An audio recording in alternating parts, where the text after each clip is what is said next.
We can't handle the operating load.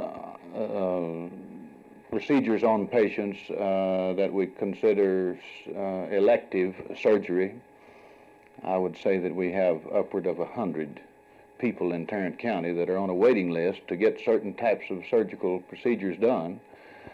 We just don't have room for them. The trouble is that they become emergencies usually before their time comes up, or a lot of them do, and then we find ourselves handling those emergencies.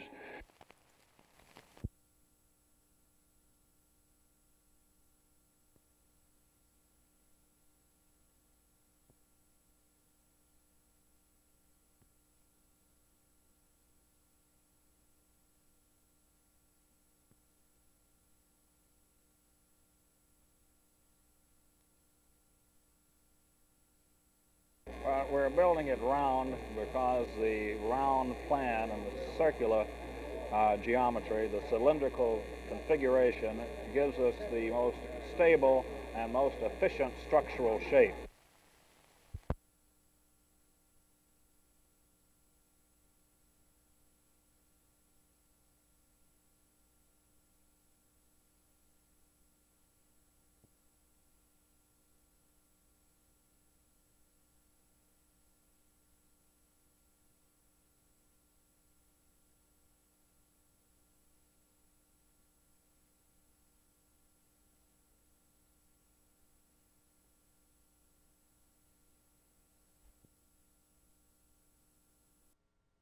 Including the first cost of the ambulances.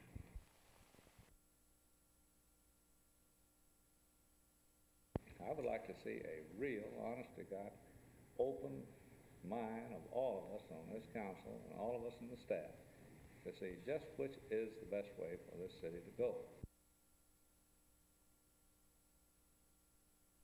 I believe we've pretty well decided to go to a city comparable size to Dallas, possibly Baltimore or New Orleans, Denver, a city that has city-operated and owned ambulance service. What do you think when you get there? What do you think to ask? Oh, to see whether or not it has been acceptable to the people, whether the people have gotten the best service, whether it can be operated efficiently, more efficiently by the city, and is economically by the city, with the primary purpose, I would imagine, to make sure that the people get the best service.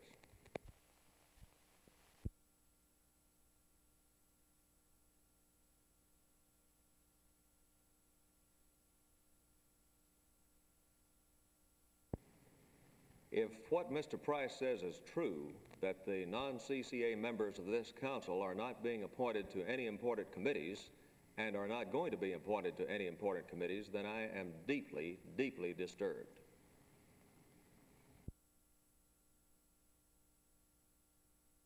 The Forest Braves, who are now members of the Continental Football League, have had an opportunity over the past few weeks to be in contact with Chris Gilbert from the University of Texas, who, of course, is a very fine football player.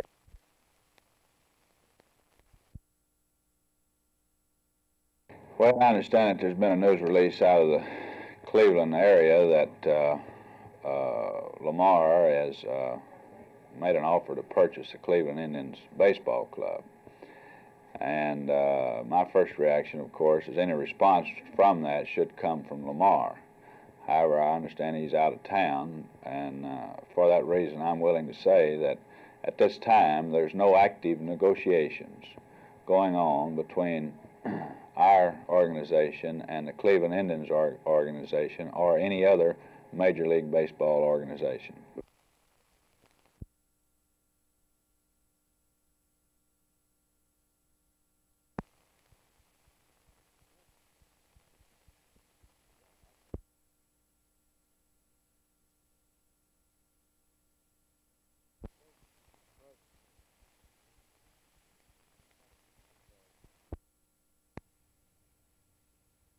Should one side get an ABM capability, an effective ABM capability, and the other side not have it, the whole strategic balance would be completely upset. And we know the Soviets are pursuing a vigorous program in the ABM, and unless you start a program and have some deployment, in other words, you take some of it in the field, you don't gain the momentum. I was responsible myself for the ICBM program, for example.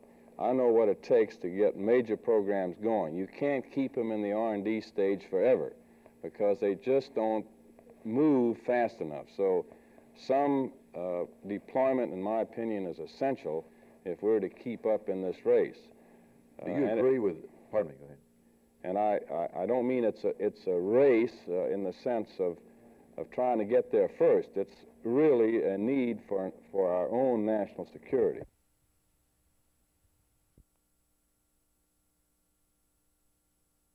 Vandalism always raises concern on the part of citizens, but perhaps never does it raise as much concern as when vandalism strikes a cemetery.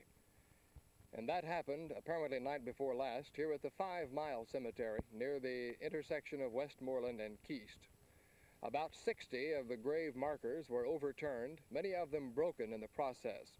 Some of them, quite old, were completely shattered and may never be able to be put back together. This is just one cemetery that this has happened to, but this has occurred in cemeteries and graveyards throughout the North Texas area at various times. Apparently, it is done by vandals who have no particular purpose in mind other than to cause destruction. This cemetery, however, happens to be a little bit out of the ordinary, as explained by one of the directors of the foundation, A.W. Britton. Well, the state has approved a historical marker for the 5 Mile Cemetery, and we understand that the plaque will be installed in the near future. This is to show that it is a sort of a landmark for this area? This is one of the old original landmarks in a cemetery in Dallas County with our first burial that is recorded back as far as 1859. Most of the time, such vandals are never caught. This instance might be different, however. Police officers were here this morning checking for fingerprints on the gravestones and did find some very good footprints, including some with cleats apparently made by soccer shoes. But even if these vandals are caught, and even if such vandalisms are prevented in the future, it's small consolation to those who have loved ones here whose graves were desecrated by these vandals. Reporting from 5 Mile Cemetery, this is Roger McDonald, Channel 8 News.